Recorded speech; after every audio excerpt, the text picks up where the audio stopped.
পিছু পিছু স্যারও আমার ঘরের দিকে এগিয়ে আসে। আমি ঘরে ঢুকতে যাব এমন সময় স্যার পেছন থেকে ডাক দিতেই আমি দাঁড়িয়ে যাই। জাহাঙ্গীর, তোমার কি বাড়ির কথা মনে পড়েছে? তুমি কি বাড়ি ফিরে যেতে চাও কিছুদিনের জন্য? বাড়ির কথা মনে পড়েছে, এটা সত্যি, কিন্তু আমি সেখানে যেতে চাই না। যেখানে আমার কোনো মূল্য নাই আমি সেখানে যেতে চাই না। আসলে আজ শাশুড়ি মায়ের কথা খুব মনে পড়ছে। ছোটবেলা মা হারানোর পর আমি তার কাছে মায়ের ভালোবাসা পেয়েছি। শেষ 5টা বছর তার সাথে কাটিয়েছি প্রতিটা ঈদ, তাই ওনার কথা বড্ড বেশি মনে পড়ছিল। স্যার, আমি প্রতিষ্ঠিত হতে চাই, নিজের পায়ে দাঁড়াতে চাই। আমি চাই আমার মেয়েটা সুশিক্ষিত হবে, মানুষের মতো মানুষ হবে। জাহাঙ্গীর, তার জন্য তোমাকে শিক্ষিত হতে হবে। একজন শিক্ষিত মা পারে তার সন্তানকে সুশিক্ষায় শিক্ষিত করতে, মানুষের মতো মানুষ করতে। কখনো ভেঙে পড়ে না বা হতাশ হয় না, কেননা আল্লাহ মানুষকে নানান রকমভাবে পরীক্ষা করে থাকেন। কথাগুলো বলে স্যার আর এক মুহূর্ত দাঁড়ালো না, সোজা চলে গেল। আমি চোখ বুঝে মনে মনে বলতে শুরু করলাম, আমি হতাশ হইনি, কেননা আমি জানি আল্লাহ ধৈর্যশীলদের সাথেই আছেন। আমি কখনো ধৈর্যহারা হই না। আমি জানি একজন মানুষকে নিজের পায়ে দাঁড়াতে হলে অনেক পরিশ্রম করতে হয়। আজ ঈদের দিন ফজর নামাজের পর থেকে নানান রকমের রান্নার আয়োজন করতে শুরু করছি। আমি আর মা এই বিষয়টা আমার জন্য নতুন না। গ্রামে এমনটা করে থাকতাম, সকাল থেকে রান্না বান্না শুরু হয়ে যেত। সকলে দল বেঁধে এসে সেমাই পায়েস খেয়ে নামাজে চলে যেত। এসব রান্না শেষ হলে পোলাও, ভাত, গোশত রান্না করতাম। নামাজের শেষে সকলে একসাথে বসে সেগুলো খেতে খেতে বাড়িতে জমে যেত খুশ গল্পের আসর। আমি এই 6-7 মাসে তেমন কোনো আত্মীয় স্বজন আসতে দেখিনি এ বাড়িতে। কেন আসে না বা তারা কি দূরে থাকে কিনা তাও আমার জানা নেই। আসলে কখনো এভাবে দেখিনি, তাই কখনো প্রশ্ন করা হয়নি। আজকে ঈদের দিন কাছাকাছি থেকে আত্মীয় স্বজনরা চাইলে আসতে পারে। নামাজের আগে সামান্য পায়েস খেয়ে বের হয়ে গেল স্যার। যাবার সময় বলে গেল, নামাজের পর কয়েকজন কলিগ আসবে যারা ঈদে গ্রামের বাড়ি যেতে পারেনি। মা বলে দিল আসবে, তাতে সমস্যা কোথায়?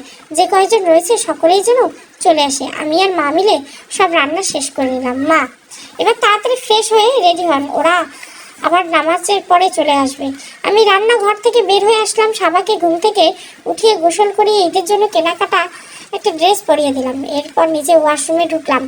গোসলটা শেষ করে মেরুন রঙের একটা শাড়ি পরে নিলাম। সাথে স্যারের কিনে আনা রেশমি চুড়ি শাড়ির সাথে ম্যাচিং করে একটা মিরর মালার সেট করলাম।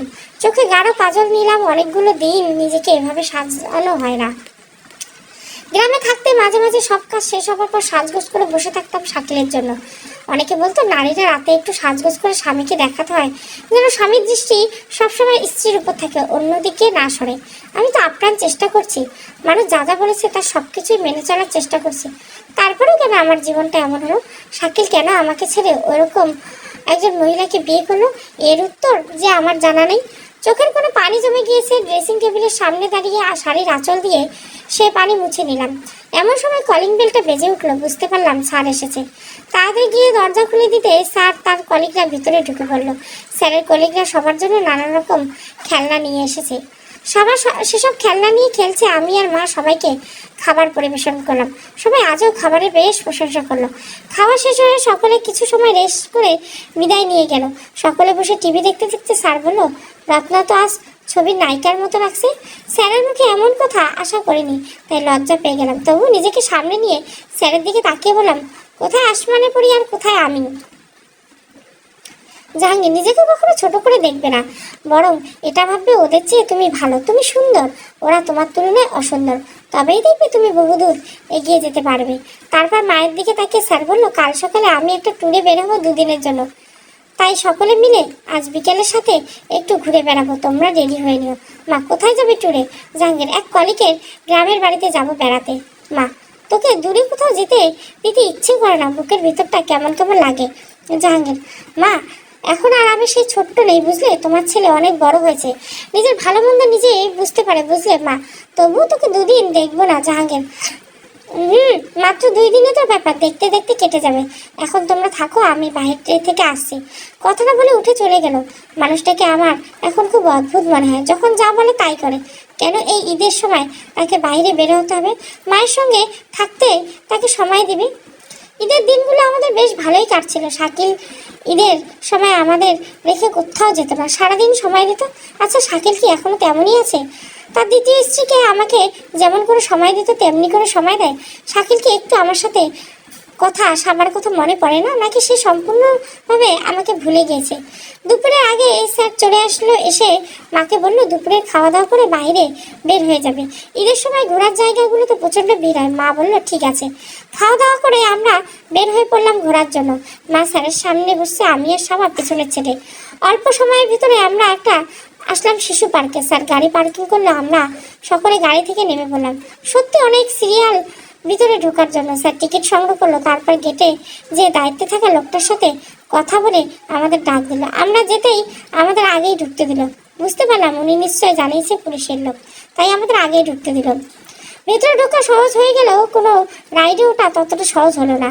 অনেক কষ্টে 3-4টা রাইডে উঠতে উঠতে সন্ধ্যা হয়ে গেল, তবুও বেশ উপভোগ করলাম। সন্ধ্যা বের হয়ে গেলাম আমরা পার্কের ভিতর থেকে। এরপর বাড়ি ফিরে এলাম, সকলে রাতের খাবার খেয়ে নিলাম একসাথে। স্যার খেতে খেতে মাকে বললো কোনো রকম সমস্যা হলে তাকে ফোন দেওয়ার জন্য। সে টেবিল থেকে উঠে চলে গেল। একটু পর মাও চলে গেল। আমি নিজের রুমে আমি সব কিছু গুছিয়ে আসলাম আমার রুমে। পরদিন সকালে নাস্তা করে স্যার বের হয়ে গেল তার ট্যুরে। আমি আর মা বাড়িতে রয়ে গেলাম। হঠাৎ করে রাতের খাবার টেবিলে অনুভব করলাম স্যার নামক মানুষটা নেই। আমি মাকে বললাম স্যার খেয়েছে কিনা তার জন্য ফোন দিয়ে জানার জন্য। মা হ্যাঁ ঠিকই, তুই বস, আমি ফোন দিয়ে আসছি। মা চলে গেল স্যারকে ফোন দেওয়ার জন্য। আমি বসে বসে টেবিলে সবার মুখে খাবার তুলে দিচ্ছি। মা ফোনে কথা বলে ফিরে এসে জানালো যে স্যার খেয়েছে। 2 দিন কেমন জানি বাড়িটা খালি খালি লাগছিল। অবশেষে স্যার বাড়িতে ফিরে আসলো। বাড়িটা আবার আগের মতো হইচই আর আনন্দে ভরে উঠলো। দেখতে দেখতে ঈদের 5টা দিন কেটে গেল। স্যার ছুটি শেষ হয়ে গেল। স্যার আবার অফিসের কাজে যাওয়া শুরু করলো। এদিকে আমাকেও মা পড়তে বসতে বললো। মা হাসতে হাসতে বলতে লাগলো তাড়াতাড়ি পড়াশোনা শুরু করে দে, আর কিছুদিন পরে কলেজে যেয়ে পরীক্ষা দিতে হবে ফার্স্ট ইয়ারের, আর খারাপ হলে কিন্তু উপরে তুলবে না কলেজ কর্তৃপক্ষ। আমি মাকে বললাম ভয়ের কোনো কারণ নেই, আমি অবশ্যই ভালো করব। বেশ কয়েকটা দিন কেটে গেল। আমি আর মা বিকেলে ঘরে বসে চা খাচ্ছি আর টিভি দেখছি। এমন সময় কলিং বেল বেজে উঠলো। মা আমার দিকে তাকিয়ে বললো এই অসময়ে কে আসলো? আমি যে দেখি বলে উঠে যে দরজা খুলতে অপরিচিত একটা মেয়েকে দেখতে পেলাম। কে এই মেয়ে? ভাবতে ভাবতেই যে আমাকে ঠেলে ভিতরে প্রবেশ করলো। খালা খালা বলে দৌড়ে যে মাকে জড়িয়ে ধরলো। মা আরে ঝর্ণা, তুই হঠাৎ করে কোনো রকম খবর না দিয়ে? ঝর্ণা খবর দিলে কি আর সারপ্রাইজ থাকতো? তোমাদের সারপ্রাইজ দিতে চলে আসলাম। মা বেশ করেছিস এসেছিস, যা উপরে যে ফ্রেশ হয়ে নে। ঝর্ণা উপরে চলে গেল। আমি বুঝতে পারলাম এটা স্যারের খালাতো বোন। মেয়েটা বেশ সুন্দরী বলতে হবে, তবে কিছুটা অহংকারী। এটা তার ঘরে ঢোকার সময় আমাকে ধাক্কা দেওয়াতে অনুমান করা যায়। এসব যখন ভাবছি ঠিক তখনই মা ডাক দিল। আমি মায়ের কাছে গিয়ে দাঁড়ালাম। আমি কিছু জিজ্ঞাসা করার আগে মা আমাকে বলতে শুরু করলো। মা ওর নাম ঝর্ণা, আমার একমাত্র ছোট বোনের একমাত্র মেয়ে। ওর একটা বড় ভাই আছে আর ও ছোট, খুবই জিদ্দি মেয়ে।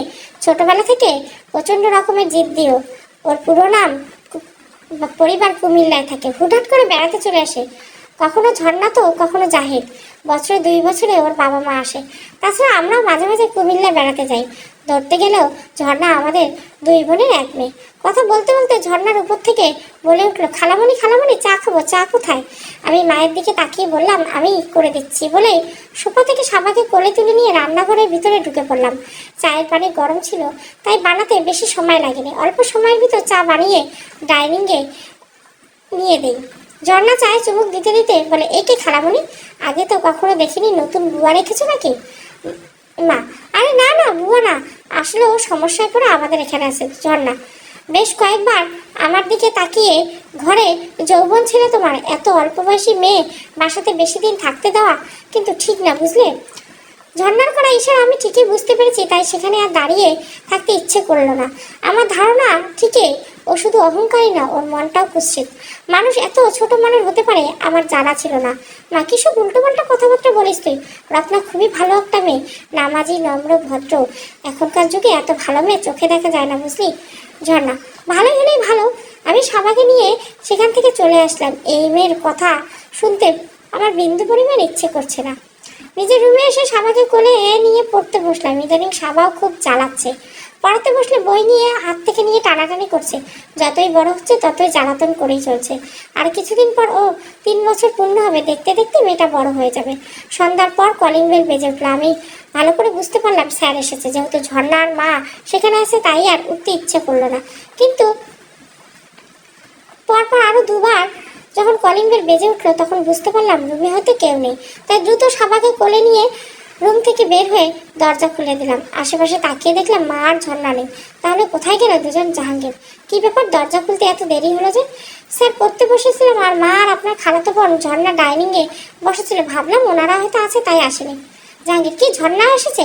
এই মেয়ে পাগল করে ছাড়বে, আমি আবার অফিসে চলে যাই পারলে। কেন কোনো স্যার, কি সমস্যা? জানো তুমি বুঝবে না, এই মেয়ে শুধু সমস্যা না, মহা সমস্যা।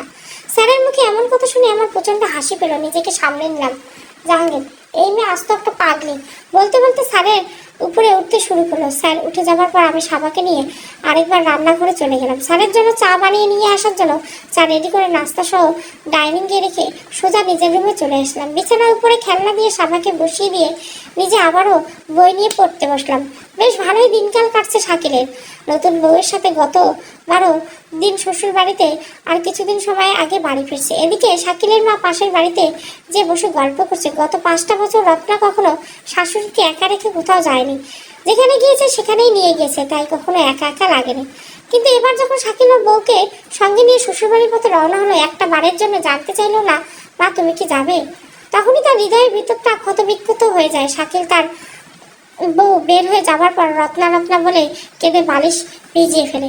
জানে রত্না আর ফিরবে না, তার নাতনিকে আর দেখা হবে না, তবুও একলা ঘরে বসে তাদের জন্য অপেক্ষা করে।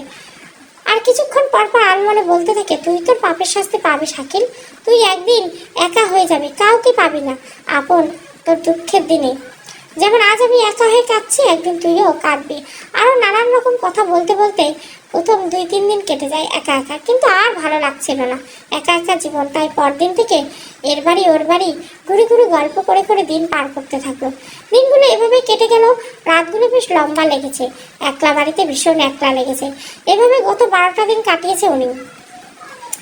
শাকিল মামা করে ডাকাডাকির এক পর্যায়ে মা বাড়িতে আসে। এসে প্রশ্ন করে, কি হয়েছে, এত চিৎকার করছিস কেন? শাকিল, কতদিন তোমাকে দেখি না, বাড়ি খালি খালি রেখে কোথায় চলে গেছে? মা, সেই কৈফিয়ত কি আমি তোকে দিব শাকিল? আমি কি তোমাকে তা বলছি নাকি? তোমাকে দেখতে না পেয়ে রেখেছি মা। 12 দিন তো বেশ ছিলি আমাকে না দেখে, এখন মানুষকে জানাতে হবে না ডাকাডাকি করে যে এ বাড়িতে তুই এসেছিস। রত্না চলে যাবার সাথে সাথে এবারে সুখ শান্তি সব চলে গেছে, যা আর কোনোদিন এ বাড়িতে ফিরে আসবে না। কথাটা বলে নিজের ঘরে ঢুকে পড়ল মা। মাথা নিচু করে উঠানে দাঁড়িয়ে আছে শাকিল। সব থাকার পরও আজ কিছুই নেই। জাহাঙ্গীর ডাইনিংয়ে চা নাস্তা খাচ্ছে, এমন সময় ঝর্ণা আসে তাকে পিছন দিক থেকে জড়িয়ে ধরে। জাহাঙ্গীর টেবিলের উপর চায়ের কাপ রেখে, কি করছিস? জামা কাপড় সব নষ্ট হয়ে যাবে চা পরে। তুই কি এখনো ছোট্ট আছিস নাকি যে এমন পাগলামো করিস? ঝর্ণা জাহাঙ্গীরকে ছেড়ে পাশের চেয়ারে বসতে, আমি তো এখনো ছোট আছি, এত তাড়াতাড়ি বড় হতে চাই না জাহাঙ্গীর। আর কয়েকদিন পর চুল সাদা হয়ে শুরু করবে। বিয়ে করালে এতদিনে ডজনখানেক বাচ্চা কাচ্চার মা হলে অবিশ্বাসের কিছু ছিল না। ঝর্ণা, একদম ভালো হবে না কিন্তু, উল্টোপাল্টা কথা বললে না। নিজে বিয়ে করো, আমার বিয়ে নিয়ে এত মারো কেন? তুমি বিয়ে করে নিতে পারো না আমাকে? তাহলেই তো ডজনখানা বাচ্চার বাবা হয়ে যেতে পারো তুমি। জাহাঙ্গীর, ঝর্ণা এমনভাবে কথা বলবে আশা করিনি, তবুও নিজেকে সামনে নিয়ে, তোকে বিয়ে করার মতো পাগল আমি এখনো হই নাই। আমি কখনো পাগল হয়ে যাই তখন না হয় তোর মতো পাগলিকে বিয়ে করবো। ঝর্ণা, তা আমাকে বিয়ে করবে না কেন? বাড়ির ভিতরে যদি মজা মস্তি করার জন্য সুন্দরী কাজের বুয়া থাকে, তাকে কি আর বিয়ে করার প্রয়োজন হয় নাকি? কথাটা তীরের মতো জাহাঙ্গীরের বুকে এসে লাগলো। টেবিলে থাপ্পড় মারতেই টেবিলের উপর থেকে কাপটা নিচে পড়ে ভেঙে গেল। কাপ পড়ার শব্দে উপর থেকে মা নিচে এসে রত্না দ্রুত রুম থেকে বের হয়ে আসলো। জাহাঙ্গীর চিৎকার করতে লাগলো, এক্ষুনি তুই আমার সামনে থেকে চলে যা। তুই যে এতটা ছোট মনের মানুষ হয়ে গেছিস তা কখনো কল্পনা করতে পারিনি। আগে ভাবতাম ছোট মানুষ তাই এতটা বেপরোয়া, দুষ্টুমি করিস, কম বুঝিস, কিন্তু দিন যত যাচ্ছে তোর বেয়াদবি বেড়েই চলেছে। মা, কি হয়েছে তোদের? এত চেঁচামেচি কেন? ঝর্ণা লজ্জায় মুখ চেপে ধরে উপরে দিকে দৌড়ে গেল। আমি যেন টেবিল আর ফ্লোর পরিষ্কার করতে লাগলাম। জাহাঙ্গীর, এই মেয়ে কেন এ বাড়িতে আসে? ছি, দিন দিন বড় হচ্ছে আর মন মানসিকতা ছোট হচ্ছে। কি বলতে কি বলে নিজেই জানে না, নোংরা হয়ে গিয়েছে একদম ওর মন মানসিকতা। মা, ও তো ছোট ছেলে মানুষ করে, এটা তো তুই জানিস, তাই একটু মানিয়ে নিতে হয়। স্যার আগে গিয়ে মানুষের ছোটখাটো ভুল মেনে নেওয়া যায়, কিন্তু ইচ্ছে করে উল্টোপাল্টা কথা সহ্য করা যায় না। কথাটা বলতে বলতে স্যার বাড়ি থেকে বের হয়ে গেল। মা একটা দীর্ঘশ্বাস ফেলে সিঁড়ি ধরে উপরের দিকে উঠছে আর বলছে, কবে যে এদের ঝগড়া থামবে। আমি কোনো কিছু বুঝতে পারলাম না, কি থেকে কি হয়েছে, স্যার কেন রেগে গেল। এই মানুষটাকে রাখতে দেখলে আমার ভীষণ ভয় লাগে। আমি টেবিল আর ফ্লোর পরিষ্কার করে নিজের রুমে চলে আসলাম। রাতে খাবার টেবিলে ঝর্ণা আসলো না। মা কয়েকবার ডাক দিল, তবুও আসলো না। স্যার খাওয়া শেষ করে চলে গেল। মা খেতে খেতে আমাকে বলল, আমি আর ঝর্ণার মা চেয়েছিল ঝর্ণা আর জাহাঙ্গীরের বিয়ে দিতে, কিন্তু ওদের তো কখনোই ঝগড়া থামে না। কি যে করি, কিছুই ভালো লাগছে না। আমার মনে হয় বিয়ে দিলে দিলে ঠিক হয়ে যাবে দুজনের সম্পর্ক। মা টেবিল ছেড়ে উঠতে উঠতে সে তো চেষ্টা কম করেনি, কিন্তু জাহাঙ্গীরকে কোনোভাবেই রাজি করাতে পারছি না। বিয়ের কথা বললেই বলে আমি এখন বিয়ে করব না, যদি কখনো মনে হয় বিয়ে করার প্রয়োজন রয়েছে তখন করব। মা হেঁটে চলে যাচ্ছে, আমি তার যাওয়ার পথের দিকে চেয়ে রইলাম। সকালে নাস্তার টেবিলে ঝর্ণা এলো না। স্যার রেগে না খেয়ে চলে গেল। বাড়িতে কি হচ্ছে এসব কিছুই এলোমেলো হয়ে গেছে 2 দিনের মধ্যে।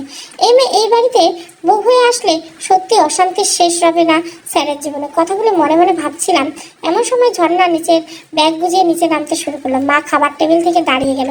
ঝর্ণা নিচে নামতে মা তার দিকে এগিয়ে গিয়ে বলতে শুরু করলো, মা কিরে, তুই কি পাগল হয়ে গেছিস? কাল রাত থেকে না খেয়ে আছিস আর এই সকাল সকাল ব্যাগ গুছিয়ে কোথায় রওনা হলি? ঝর্ণা, আমার খিদে নেই খালামণি, আমি চলে যাচ্ছি। ভেবেছিলাম কয়েকটা দিন এখানে থাকবো, কিন্তু তা আর হলো না। মেয়েটা সারা রাত কেঁদেছে, ওর চোখ দুটো দেখেই বোঝা যাচ্ছে সত্যি কি ঝর্ণা স্যারকে অনেক ভালোবাসে। কিন্তু স্যার তো ওকে ভালোবাসে না। এত সুন্দর একটা মেয়েকে স্যার কেন ভালোবাসে না? কিন্তু কেন? এই মেয়েকে যে কেউ ভালোবাসতে চাইবে, যদিও একটু অহংকারী, কিন্তু চেহারা সত্যি মায়াবী। মা দেখ না, জাহাঙ্গীরের তো এমনই, তুই তো জানিস, তারপরে কেন রাগ করিস? আয় খালামণি, তোকে খাইয়ে দিই। ঝর্ণা, তোমার ছেলে যদি জিদ্দি হয় তবে আমিও কম জেদি না। তোমার ছেলেকে বলে দিও একদিন সে আমারই হবে। কথাগুলো বলে ঝর্ণা হেঁটে চলে যায় বাড়ির বাইরে। মা পেছন থেকে বহুবার ডাকার পর আর থামলো না।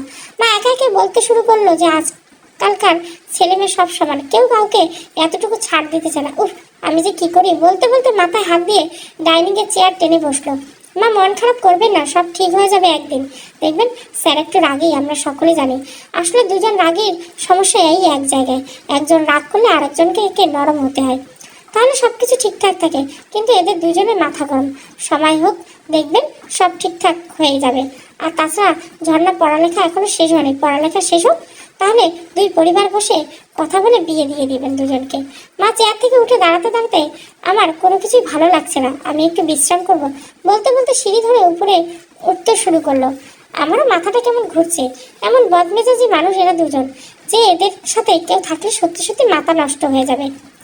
সত্যি সত্যি এদের দুজনের বিয়ে হয়, তাহলে এই ডাইনিংয়ে একটা কাঁচ প্লেট গ্লাস থাকবে না। কতগুলো ভাবতে ভাবতে ঠোঁটের কোনো হাসি ফুটলো।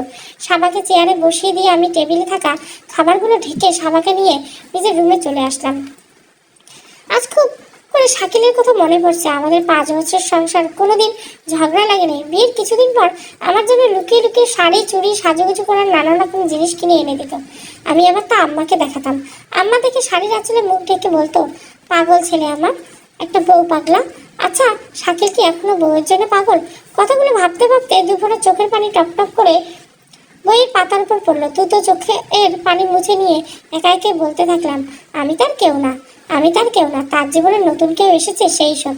সন্ধ্যার পর স্যার এসে যখন জানতে পারলো ঝর্ণা চলে গেছে, তখন হাসতে হাসতে বললো, ভালোই হয়ে গেছে, পাগলটা চলে গেছে, তা না হলে আমার মাথাটা পুরোপুরি নষ্ট করে দিবে। চায়ের মগে চুমুক দিতে দিতে কথাগুলো বলছে স্যার। পাশের গেলে গাল ফুলে বসে আছে মা। চায়ের মগে চা ঠান্ডা হয়ে গেছে, সেদিকে কোনো খেয়াল নেই মার। ঝর্ণার জন্য মায়ের খুব মন খারাপ, এটা দেখেই বোঝা যাচ্ছে। তার উপর স্যারের কথা শুনে আরো রেগে যাচ্ছেন মা। তাই আমি বাধ্য হয়ে স্যারের দিকে তাকিয়ে বললাম, মেয়েটা খুব ভারী মিষ্টি, আপনাকে অযথায় ঝর্ণাকে উল্টোপাল্টা কথা বলে মেয়েটার মন খারাপ করে দেন। চলে গেল, তার জন্য পুরো দোষটাই আপনার। আমার সাথে মাও সুর মিলিয়ে স্যারকে অনেকগুলো কথা বললে স্যার শুধু হিচড়েই চলেছে, কোনো কথা বা প্রতিবাদ করছে না। আমি ভাবছি মানুষটা এমন কেন? মুহূর্তের আগের অগ্নিমূর্তে আমার মুহূর্তে মানুষটাকে অপরিচিত মনে হয়, ঠিক শিশু বাচ্চার মতো। যেমন এই মুহূর্তে সাবাকে কোলে নিয়ে বসে আছে, চা খাচ্ছে। মা আর আমার কথাগুলো শুনে হেসেই চলেছে। মানুষটাকে বুঝতে পারা সত্যি খুব কষ্টকর, খুবই ভয়ঙ্কর একজন মানুষ। আমার প্রচন্ড রাগ উঠে গেল, নিজেকে অনেক চেষ্টা করে কন্ট্রোল করতে পারলাম না। না পেরে বলেই ফেললাম, আপনার কি কোনো প্রেমিকা রয়েছে নাকি আগে ছিল? যাকে কথা দিয়েছিলেন জীবনে তাকে ছাড়া অন্য কোনো মেয়েকে বিয়ে করবেন না? আমার কথা শুনে মনে হয় স্যার আরো বেশি আনন্দ পেল, হাসির শব্দ আরো বাড়িয়ে দিল। মা কানে হাত দিয়ে বলে উঠলো, এই ছেলে পাগল হয়ে গেছে, এখানে আর থাকা যাবে না। স্যারের কোলে বসে আছে, সাবা হাসছে। আমার খুব অসহ্য লাগছে। আমি স্যারের কাছ থেকে সাবাকে চেয়ে নিয়ে নিজের রুমে চলে গেলাম। অদ্ভুত একজন মানুষ, একে বোঝার সাধ্য আমার নেই। হাসি, আনন্দ আর পুরনো স্মৃতির কষ্ট সব মিলিয়ে আরো অনেকগুলো দিন কেটে গেল। কলেজের পরীক্ষা শুরু হয়ে গেছে। মা খুব কড়া করে বলে দিল, পরীক্ষা খারাপ হলে আমার আর এ বাড়িতে থাকা হবে না। যেদিন যেদিন পরীক্ষা থেকে মা আমাকে সাথে করে নিয়ে যায়। সাবাকে নিয়ে পুরো কলেজ সময় মা কলেজে বসে থাকে। পরীক্ষা দিতে আসার সময় আমার সমস্ত শরীর বোরকা হিজাবে আবৃত থাকে, শুধু চোখ দুটোই দেখা যায়। এই বুদ্ধি মা দিয়েছেন, যেন কেউ বুঝতে না পারে আমার বয়স কত। সবাই যেন তাদের সমবয়সী মনে করে আমাকে।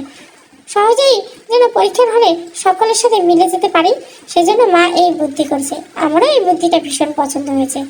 আজ আমার শেষ পরীক্ষা, এদিকে মায়ের শরীরটা ভালো না, তাই মা স্যারকে বলে দিল আমাকে কলেজে নিয়ে যাওয়ার জন্য আর পরীক্ষা শেষে দিয়ে যাওয়ার জন্য। মা সাবাকে নিয়ে বাড়িতেই থাকবে। স্যার বলল তার পুলিশের চাকরি, কখন কোথায় যেতে হবে ঠিক নেই, আমি একাই যেতে পারবো, কোনো সমস্যা নেই, রিক্সা নিলেই যেতে পারবো, আপনাকে কোনো চিন্তা করতে হবে না।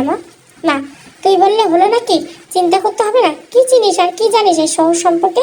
এখানে প্রতি পদে পদে বিপদ, তাই সাথে একজন মানুষ থাকা ভালো। আমি চাইলে তো তোকে এতদিন একাই পাঠাতে পারতাম, কই আমি তো পাঠাইনি। মা স্যার ব্যস্ত মানুষ, কাজের মানুষ, সত্যি কখন কোথায় থাকে ঠিক নেই, আমি সামাল নিতে পারবো। জাহাঙ্গীর, হয়েছে আপনাদেরও আর অভিনয় আর ঝগড়া মান অভিমান দেখাতে হবে না, ঠিক মতো নাস্তা করে নেন, আমি নিয়ে যাব। মা খুশি হয়ে নিয়ে যাবি, তা এত অভিনয় কি আছে? এতদিন আমি নিয়ে গিয়েছি, আর অসুস্থ বলে না তোকে নিয়ে যেতে বলছি, নয়তো তোকে কি এতবার বলতাম? জাহাঙ্গীর, বললাম তো নিয়ে যাচ্ছি, আর বলতে হবে না। সকলের খাওয়া শেষ করে যার যার রুমে চলে আসলাম। জামা কাপড় পরে রেডি হয়ে বের হলাম। দোতলায় যেয়ে মায়ের কাছে সাবাকে নিয়ে নিচে নেমে আসলাম। একটু পর স্যারও নিচে নেমে আসলো। দুজন মিলে বের হয়ে গেলাম কলেজের উদ্দেশ্যে। রাস্তায় বেশ কয়েকবার স্যার ফোন আসলো, আমাকে কলেজে নামিয়ে দিয়ে স্যার বললো পরীক্ষা শেষে এখানে দাঁড়িয়ে থাকতে, একটা ইমার্জেন্সি কেস এসেছে, আমি দেখবো, তোমাকে নিয়ে বাড়িতে পৌঁছে দিয়ে আসবো। আচ্ছা ঠিক আছে বলে কলেজের ভিতরে ঢুকে চলে আসলাম। পরীক্ষা শেষে বাইরে এসে দাঁড়িয়ে আছি। স্যারের কোনো খবর নাই, কি করবো বুঝতে পারছি না। এদিকে থানায় প্রচণ্ড ঝামেলা সৃষ্টি হয়েছে এক আসামি নিয়ে। অবশেষে সকল ঝামেলা শেষ করে থানা থেকে বের হয়ে দ্রুত গাড়ি নিয়ে কলেজের পথে ছুটলো জাহাঙ্গীর। প্রায় 1 ঘন্টা সেখানে দাঁড়িয়ে থাকার পর স্যারের গাড়ির দেখা পেল রত্না। গরমে আরো রাগে ঘেমে একাকার হয়ে গিয়েছে রত্না। জাহাঙ্গীর গাড়ি থেকে নেমে, সরি, তোমাকে অনেকটা সময় দাঁড় করিয়ে রেখেছি, খুব ঝামেলা হয়েছিল, থানায় আসতে দেরি হয়ে গেল। ঠিক আছে, কোনো সমস্যা নেই বলে গাড়িতে উঠে মুখ থেকে হিজাবটা খুলে নিল। পুরো মুখ গরমে ঘেমে একাকার। স্যার গাড়ি এসি ছেড়ে দিয়ে টিস্যু এগিয়ে দিল। জাহাঙ্গীর, ঠান্ডা কোথাও যে বসলেই পারতে, এই গরমের ভিতর এখানে বলছি সেখানেই দাঁড়িয়ে থাকতে হবে, এমন কোনো কি কোথাও লেখা রয়েছে? না, যদি এসে খুঁজে না পেতেন, তাই সেখানেই দাঁড়িয়েছিলাম। স্যার তো দোকানের সামনে গাড়ি দাঁড় করিয়ে আমাকে বসতে বলে নিজে নেমে গেল। তারপর দুটো আইসক্রিম নিয়ে স্যার ফিরে এসে একটা আইসক্রিম আমার দিকে এগিয়ে দিল। আমি তা হাতে নিয়ে স্যার বললো এটা খেয়ে নাও, ভালো লাগবে। দুজনে আইসক্রিম খেতে খেতে গাড়ির বাসায় চলে আসলো। স্যার গেটের বাইরে আমাকে নামিয়ে দিয়ে আবার থানার পথে রওনা হয়ে গেল। আমি আস্তে আস্তে বাড়ির ভিতরে ঢুকে পড়লাম। বাড়িতে ঢুকতে সোফার উপর মা আর সাবাকে দেখতে পেলাম। মা, কি রে, এত দেরি হলো কেন? আর বলবেন না মা, আপনার ছেলে থানায় গিয়েছিল, সেখান থেকে আসতে দেরি করেছে, আর আমি দাঁড়িয়েছিলাম, সেই দেরি হয়ে গিয়েছে। সাবা কি জ্বালিয়েছে খুব? মা, আরে না, সাবা জ্বালায়নি, আর আমার ছেলেটাও হয়েছে, ওর কোনো দায়িত্ব বলতে কিছু নেই দেখছি। আসুক আজ বাসায়। না মা, স্যারকে কিছু বলবেন না, থানায় খুব জরুরি দরকার ছিল, তাই সেখানে আটকে গেছিলাম। মা, তাই বলে একটা মেয়েকে দাঁড় করিয়ে রাখবে? ইচ্ছে করে তো রাখেনি, কাজ ছিল, তাই একটু দেরি হয়েছে। আপনি বসুন, আমি ফ্রেশ হয়ে আপনাকে চা করে দিচ্ছি বলে সাবাকে কোলে নিয়ে নিজের রুমে চলে আসলাম। সাবা আর আমি বেশ কিছু সময় দুষ্টুমি করে রুম থেকে বের হয়ে আসলাম। মা, আমার জন্য চা বানিয়ে নিয়ে আসলাম। মাথাটা খুব ব্যথা করছিল, মায়ের সাথে গল্প করতে করতে চা খেয়ে নিলাম। রাতের খাবার টেবিলে মা আর ছেলের দুষ্টু মিষ্টি ঝগড়া শুরু করলো। আমি বেশ উপভোগ করছিলাম তাদের ঝগড়া। সবাইকে কোলে বসিয়ে খাবার খাওয়াচ্ছি আর তাদের ঝগড়া দেখছি। বেশ ভালোই ঝগড়া করতে পারে মা ছেলে। দেখতে দেখতে বেশ কিছুদিন কেটে গেল। কলেজ থেকে পরীক্ষার রেজাল্ট দেওয়ার সময় হয়ে গেছে। আমার খুব ভয় লাগছিল, আর মাত্র একটা দিন পরে রেজাল্ট দেবে, যদি খারাপ হয় এসব কথা ভেবেই চলেছি। হঠাৎ নাস্তার টেবিলে স্যার আমার দিকে তাকে প্রশ্ন করলো, জাহাঙ্গীর, তোমাকে এত চিন্তিত দেখাচ্ছে কেন? কিছু না স্যার, কালকে পরীক্ষার রেজাল্ট দেবে, তাই একটু ভয় লাগছে। জাহাঙ্গীর, কেন ঠিক মতো লেখনি যে এখন ভয় ভয় লাগছে? যে লিখেছি তারপরে ভয় ভয় লাগছে। জাহাঙ্গীর, ভয়ের কোনো কারণ নেই। তুমি যে টিচারের কাছে পড়ালেখা করেছো তার ছাত্রছাত্রীরা কখনো ফেল করে না। মা মাই খাবি কিন্তু বেশি কথা বলে। জাহাঙ্গীর, সত্যি কথাই বললাম বলে নাস্তা শেষ করে টেবিল থেকে উঠে পড়লো। মা, কাল তুই ছুটি নিয়ে অফিস থেকে রত্নাকে নিয়ে কলেজে যাবি, ওর সাথে রেজাল্ট দেওয়ার পর নিয়ে আসবি সাথে করে। জাহাঙ্গীর, এর জন্য ছুটি নিতে হবে কেন? আমি যাবার পথে নামাই দিয়ে যাবো, পরে নিয়ে আসবো। তা হবে না, কারণ কালকে বেশি সময় লাগবে না। আর গতবার কি করেছিলি তার মনে নেই? না, স্যারের ছুটি নিতে হবে না, আমি একাই যেতে পারবো, সমস্যা নেই। অযথা প্রয়োজন ছাড়া ছুটি নিয়ে কি করবে স্যার? জাহাঙ্গীর, আচ্ছা ঠিক আছে, আমি দেখি ছুটি নিতে পারি কিনা। বলেই স্যার বাড়ি থেকে বের হয়ে গেল। আমি আর মা বসে গল্প করছি আর নাস্তা খাচ্ছি। মা মন খারাপ করে বলতে শুরু করলো, মা জানিস না, ছেলেটা কেমন জানি হয়ে গেছে। ছোটবেলায় বেশ চঞ্চল ছিল, দৌড়াদৌড়ি হাসি আনন্দে একাই পুরো বাড়ি মাতিয়ে রাখতো। স্কুল লাইফে কলেজ লাইফে শুধু বন্ধু বান্ধবীদের নিয়ে মেতে থাকতো। ভার্সিটিতে যাওয়ার পরে বেশ কিছুদিন ভালোই যাচ্ছিল, হাসি খুশি আনন্দ ওর দিনগুলো। তারপর দেখতে পেলাম তাই আমার প্রাণ চঞ্চল ছেলেটা আগের মতো নেই, কেমন জানি চুপচাপ হয়ে যাচ্ছে দিন দিন। আমার খুব খারাপ লাগতো ওর জন্য। পরে আস্তে আস্তে অনেকটা স্বাভাবিক হয়ে আসে, তবে তার মাঝে অনেকটা সময় কেটে গেছে। এখন ও কতটা চঞ্চল, এর থেকে বেশি চঞ্চল ছিল ছেলেটা। আমি মায়ের চোখের কোণে পানি দেখতে পেলাম। এই প্রথম ওনার চোখে পানি দেখে কেমন যেন অস্থির কাজ করতে লাগলো নিজের ভিতরে। এই মানুষটাকে সবসময় হাসি খুশি দেখছি, আজ প্রথম এমন অবস্থায় দেখে প্রচন্ড মন খারাপ হচ্ছে। নিজেকে যতটুকু সম্ভব সামলে নিয়ে বললাম, মা মন খারাপ করবেন না, স্যার তো এখন বেশ ভালো আছে, আপনি মন খারাপ করলে কি করে চলবে? মা মুখে হাসি ফুটিয়ে সাবাকে আমার কাছ থেকে নিয়ে হাঁটা শুরু করলো। আমি টেবিল পরিষ্কার করে নিজের রুমে চলে আসলাম। রাতে স্যার বাসায় এসে জানালো যে সে ছুটি নিয়ে এসেছে। মা বেশ খুশি হলো, বললো ঠিক আছে, কাল সকালে সাথে করে নিয়ে যাবে, আবার সাথে করে নিয়ে আসবে। জাহাঙ্গীর, জি প্রফেসর ম্যাডাম, যা আদেশ। মা মার খাবি কিন্তু বেশি কথা বললে। এরপর তিনজনে একসাথে হেসে উঠলাম। রাতের খাবার শেষ করে যে যার মতো রুমে চলে আসলাম। অতিরিক্ত চিন্তায় দু চোখের পাতা এক হচ্ছিল না, গভীর রাতে ঘুমিয়ে পড়লাম। সকালে নাস্তা করে স্যারের সাথে বের হলাম। অনেক বেশি টেনশন হচ্ছিল, কি হবে যদি রেজাল্ট খারাপ হয়? তবে আমার সব স্বপ্ন নিমেষে ধুলোয় মিশে যাবে। স্যার হয়তো আমার মনের অবস্থা বুঝতে পারলো, তাই বললো, জাহাঙ্গীর এত চিন্তা করার কিছু নেই, সব ঠিক হয়ে যাবে। আমি মনে মনে বললাম, থাকলাম তাই যেন হয়। এতদিনে একটা লম্বা গ্যাপের পর পড়ালেখা একটু কঠিনই মনে হয়। স্যারকে কলেজের সামনে আমাকে নামিয়ে দিল, আমাকে বলল এখানেই থাকবে, রেজাল্ট দেওয়ার সাথে সাথে যেন আমি বের হয়ে আসি। আমি মাথা নেড়ে জানালাম ঠিক আছে। কলেজের ভিতরে ঢোকার পর রেজাল্ট দেওয়া শুরু হলো। এক সময় রেজাল্ট হাতে আসলো, যতটা খারাপ ভেবেছিলাম ততটা খারাপ হয়নি। আমার রেজাল্ট খুবই ভালো হয়েছে, আমি পাশ করেছি। কি যে আনন্দ! কলেজে অন্য মেয়েদের মতো বয়স হলে ওদের মতোই আমি আনন্দ উল্লাসে মেতে উঠলাম। কিন্তু ওদের আর আমার বয়সে বেশি তফাৎ, তাই নীরবে কলেজ থেকে বের হয়ে আসলাম। স্যার গাড়ি নিয়ে সত্যি সত্যি সেখানে দাঁড়িয়েছিল যেখানে দাঁড়িয়েছিল। আমি কাছে যেতে স্যার প্রশ্ন করলো, কি রেজাল্ট হয়েছে? মুখে হাসি ফুটিয়ে বললাম, খুব ভালো হয়েছে, আমি পাশ করেছি। জাহাঙ্গীর, ওয়াও, অভিনন্দন। এবার তো তাহলে তোমাকে পার্টি দিতে হবে। কিসের পার্টি স্যার? জাহাঙ্গীর, এই যে তুমি পাশ করেছো, তোমাকে তো কিছু খাওয়াতে হবে। না না স্যার, কিছু লাগবে না, তাড়াতাড়ি বাড়ি চলুন, নয়তো মা চিন্তা করবে। জাহাঙ্গীর, আরে কিচ্ছু হবে না, মা কোনো চিন্তা করবে, মা জানে আমি যেহেতু আছি, চিন্তার কোনো কারণ নেই। তবুও স্যার বাড়ি চলুন, সাবা যত বড় হচ্ছে ততই জ্বালাতন করছে, না জানি মাকে কতটা জ্বালাচ্ছে। জাহাঙ্গীর, চুপ চুপ করে গাড়িতে বসো। আমি আর কোনো কথা না বাড়িয়ে গাড়িতে গিয়ে বসলাম। জাহাঙ্গীর, আমরা হালকা নাস্তা করতে পারি তাই না? জি পারি। স্যার গাড়ি নিয়ে একটা কফি শপের সামনে দাঁড় করালো, তারপর বলতে শুরু করলো, জাহাঙ্গীর, এখানে কফি আর ফুচকা খুব মজার, আমি মাঝে মাঝে এখানে খেতে আসি। আমাকে নিয়ে স্যার ভিতরে ঢুকলো, 2 প্লেট ফুচকা অর্ডার করলো। আমার গ্রামের কথা, ছোটবেলার কথা বেশ মনে পড়তে শুরু করলো। ছোটবেলায় বেড়াতে বেড়াতে যেটা আমি আর রুমন তখন ঘোরাঘুরি শেষে বাড়ি ফেরার আগে ফুচকা খেতাম 2 ভাই বোন মিলে। জানি না রুমন কেমন আছে, কোথায় আছে, ভাবতে ভাবতে টেবিলে ফুচকা চলে আসলো। দুজন ফুচকা আর কফি খেয়ে সেখান থেকে সোজা বাড়িতে চলে আসলাম। বাড়িতে ঢুকতে মা প্রশ্ন করলো, রেজাল্টের কি খবর? মাকে জানালাম খুবই ভালো হয়েছে। মা খুশি হয়ে বললেন, দেখতে হবে না স্টুডেন্ট কার? জাহাঙ্গীর, দেখছি তো, কার স্টুডেন্ট? এবার তোমার স্টুডেন্টকে বলো চা বানিয়ে দিতে, আমার মাথাটা ব্যথা করছে। মা, কিরে হঠাৎ করে কি হলো? জাহাঙ্গীর, তেমন কিছু হয়নি, শুধু মাথাটা ব্যথা করছে। আপনি ফ্রেশ হয়ে নিন স্যার, আমি চা বানিয়ে দিচ্ছি। কথাটা বলে রান্নাঘরে দিকে রওনা হলাম। চা রেডি হতে হতে স্যার ফ্রেশ হয়ে আসলো। আমি চা বানিয়ে নিয়ে স্যারকে দিয়ে দোতলা মায়ের ঘরে যেয়ে সাবাকে নিয়ে নিচে নেমে আসলাম। স্যারকে বললাম, চা খেয়ে যে নিজের রুমে রেস্ট নিন, সব ঠিক হয়ে যাবে বলে আমি নিজের রুমে চলে আসলাম। দেখতে দেখতে খুব দ্রুত দিনগুলো কেটে যেতে থাকলো। একদিকে পড়ার খুব চাপ, আরেকদিকে সাবার জ্বালাতন মেয়েটাকে এখন প্রচুর জ্বালায়। কখনো কোনো স্যার আর মা সাবাকে তাদের কাছে রেখে তখন কিছুটা শান্তিতে কাজ বা লেখাপড়া করতে পারি, অথবা সাবা ঘুমালে গভীর রাত পর্যন্ত লেখাপড়া করতে হয়। তবুও আল্লাহর রহমতে সবকিছু ভালোভাবেই হচ্ছিল। এটা ভেবে শান্তি লাগছিল, নিজে কিছুটা শিক্ষিত হতে পারছিলাম, এটাই সবচেয়ে বড় কথা। প্রায় আরো 1 বছর এ বাড়িতে কেটে গেল।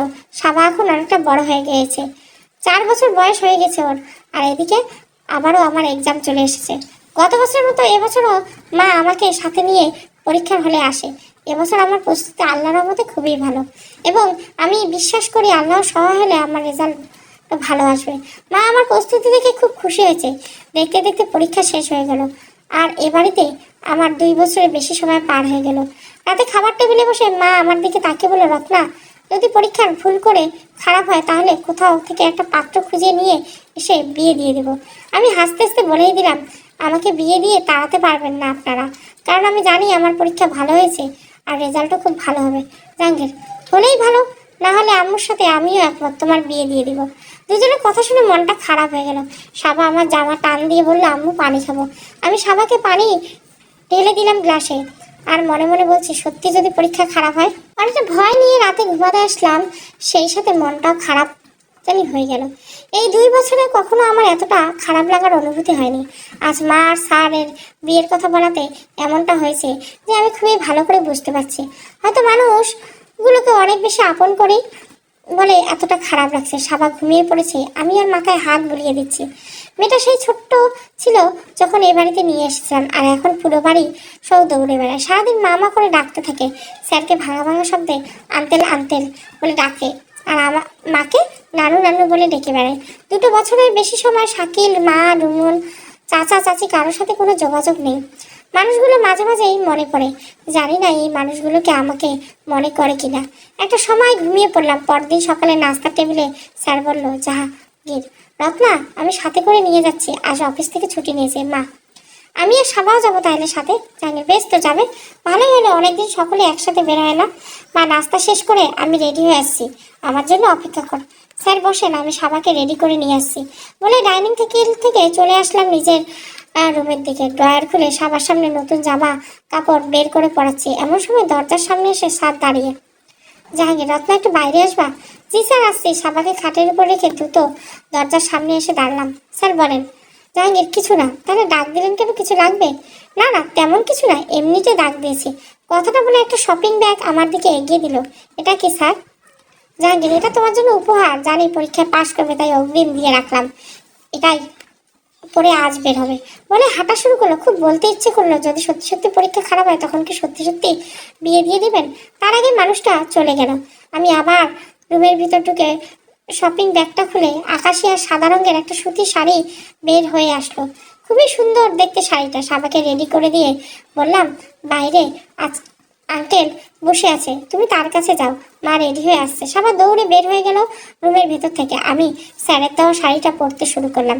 শাড়ির সাথে ম্যাচিং করে কাচের চুড়িও পরে নিলাম। এরপর রুম থেকে বের হয়ে আসলাম। স্যার আর সাবা ডাইনিংয়ে বসে আছে, মা এখনো নিচে নামেনি। আমি ডাইনিংয়ের সামনে আসতে স্যার বলে উঠলো, জাহাঙ্গীর, আরে বাবা, তোমাকে আজ বেশ সুন্দর লাগছে। কপালে কালির ফোঁটা দেওয়ার কি দরকার ছিল, যাতে কারোর নজর না লেগে যায়? স্যারের মুখে এমন কথা শুনে প্রচন্ড লজ্জা পেয়ে গেলাম। আমি স্যারকে বললাম, ধন্যবাদ, আপনি পছন্দ করে কিনে দিয়েছেন, তা সুন্দর হবে না? তা কি করে হতে পারে? কথাটা বলতে বলতে মা চলে আসলো। আমাকে দেখে মাও বলতে শুরু করলো, রত্না, তোকে আজ খুব সুন্দর লাগছে। আমি মাকে যে কি যে বলেন, আমি সেই আগের রত্নাই আছি, থাকবো চিরকাল। 4 জন বের হয়ে গেলাম কলেজের উদ্দেশ্যে।